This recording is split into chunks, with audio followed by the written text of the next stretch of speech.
Pan-Africanism was never violent. It didn't organize militias. It didn't run death marches. It didn't bomb churches, synagogues, or government buildings. It was an idea. An idea that said black people in America were connected to black people everywhere. An idea that said oppression didn't stop at borders. An idea that said history was shared, and so was responsibility. And for that alone, it was classified as a threat. The U.S. government surveilled it, tracked it, infiltrated it, disrupted it. Passports were revoked. Phones were tapped.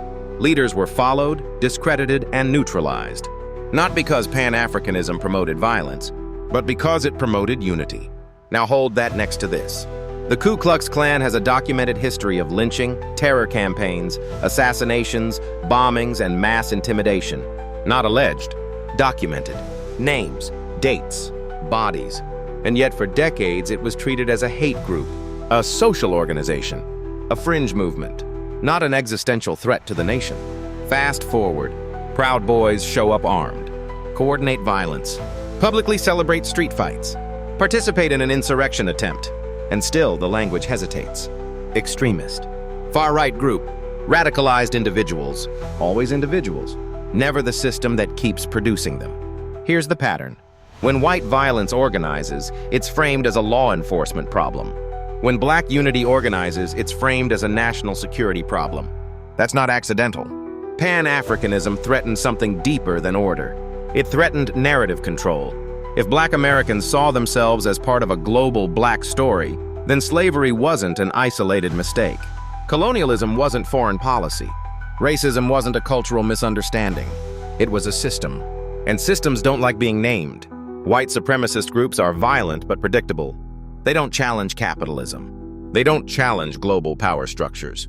They don't question ownership, borders, or hierarchy. They reinforce them. They aim their violence downward or sideways, not upward.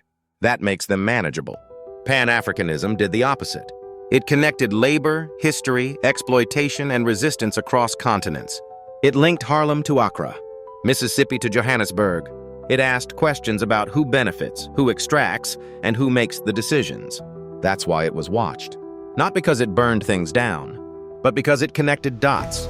America doesn't classify threats by body count alone. It classifies them by what they destabilize.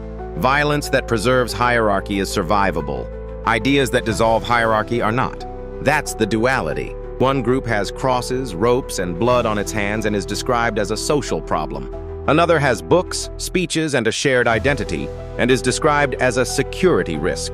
So when people ask why certain movements are policed harder than others, the answer isn't hypocrisy. It's a strategy.